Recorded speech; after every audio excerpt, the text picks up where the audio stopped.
Good morning. और IT कंपनियों के लिए और इन्फोसिस शेयर होल्डर्स के लिए बहुत ही महत्वपूर्ण जानकारी। अगर हम बात करें तो येस्टरडे पोस्ट मार्केट आज इन्फोसिस ने एक्सचेंजेस को बताया कि 11 सितंबर यानी परसों बायबैक पे बोर्ड विचार करेगा और ये बिल्कुल ही क्वार्टरली नंबर्स के पहले आपको आता हुआ नज़र पड़ रहा है। अगर हम बात करें तो इसके पहले भी बहुत सारे बायबैक कंपनी ने किए हैं, लेकिन पिछला बायबैक जो हुआ था वो आपको 3 साल पहले अक्टूबर 2022 में होता हुआ नज़र पड़ रहा था। तो 3 साल के अंतराल में एक बायबैक होता हुआ नज़र पड़ रहा है।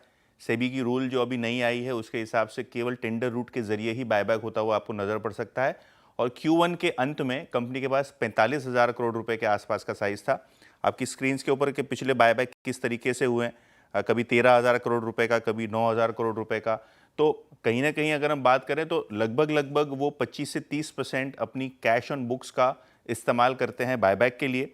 और अगर हम बात करें इनकी नेटवर्थ की तो इनकी जो नेटवर्थ है 95,000 करोड़ है और कैश है 45,000 करोड़। तो अगर हम कैश की बात करें और अज्यूम करें कि भाई ये 30-35% अपना बायबैक में खर्चा करेंगे, तो लगभग लगभग 10 से 14,000 करोड़ रुपए के बीच में बायबैक बहुत इजीली मुमकिन है इन्फोसिस जैसी कंपनी के लिए। और हमेशा इन्होंने एक प्रीमियम, अच्छे प्रीमियम पे 20-25-30% प्रीमियम पे ये बायबैक किया है। तो देखते हैं आज स्टॉक कैसे रिएक्ट करता है और परसों बोर्ड मीटिंग में क्या निकल के आता है। लेकिन हाँ, बेस केस में आप अज्यूम कर सकते हैं 10 से 14,000 करोड़ के बीच की बायबैक साइज। तो खबर ऐसी है कि भारत के बाद जो इनका सबसे बड़ा मार्केट है वो इंडोनेशिया, और यहाँ 250 करोड़ रुपए की नई फैक्ट्री के कंस्ट्रक्शन की शुरुआत कंपनी ने कर दी है। इंडोनेशिया में जो गोदरेज कंज्यूमर फैक्ट्री बनाने वाला है वो कुल कैपेसिटी का 15% हो जाएगा home and personal care segment में। और ऑब्वियसली ये प्रोजेक्ट को अगले 1.5 साल से लेकर 3 साल तक कंप्लीट कर दिया जाएगा।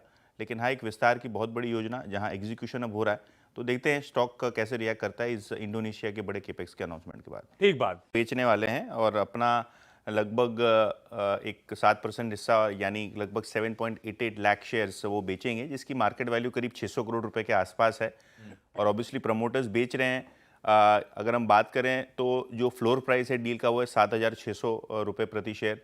777 का मार्केट प्राइस है, तो मार्केट प्राइस से हार्डली 2-2.5% डिस्काउंट पे ट्रांजैक्शन होता हुआ नज़र पड़ेगा। तो बहुत हाई लाइकलीहुड है कि आज पूरा का पूरा ब्लॉक विंडो में हो जाए। और अगर हम बात करें तो जो माल बिकने वाला है वो ऑब्वियसली म्यूचुअल फंड्स में काफ़ी सारा इंटरेस्ट है। ट्रांसफार्मर एक स्पेस ही ऐसा रहा है पिछले 12-24 महीनों में जहां अच्छा ट्रैक्शन देखने को मिल रहा है। तो देखते हैं कैसे ये ब्लॉक शेपअप होता है। प्रोमोटर्स जैसे कि मैंने पहले कहा, कुंज पटेल अपना हिस्सा 7% यहाँ बेचेंगे। विजय भाई, इसी तो बहुत सारे स्टॉक्स हैं जहां हम नज़रें रखेंगे। सबसे पहले आईआरबी इंफ्रास्ट्रक्चर, जहां इनका जो टोल कलेक्शन डेटा है वो आता हुआ नज़र पड़ रहा है। पर्टिकुलरली बात करें तो अगस्त का जो टोल कलेक्शन है 12% बढ़ के 560 करोड़ रुपए के आसपास हुआ है। अगर हम बात करें ब्रिगेड ग्रुप की, तो इन्होंने एक लग्जरी रेजिडेंशियल प्रोजेक्ट बेंगलुरु में साइन किया है, जिसकी कुल ग्रॉस डेवलपमेंट वैल्यू लगभग 2500 करोड़ रुपए के आसपास है।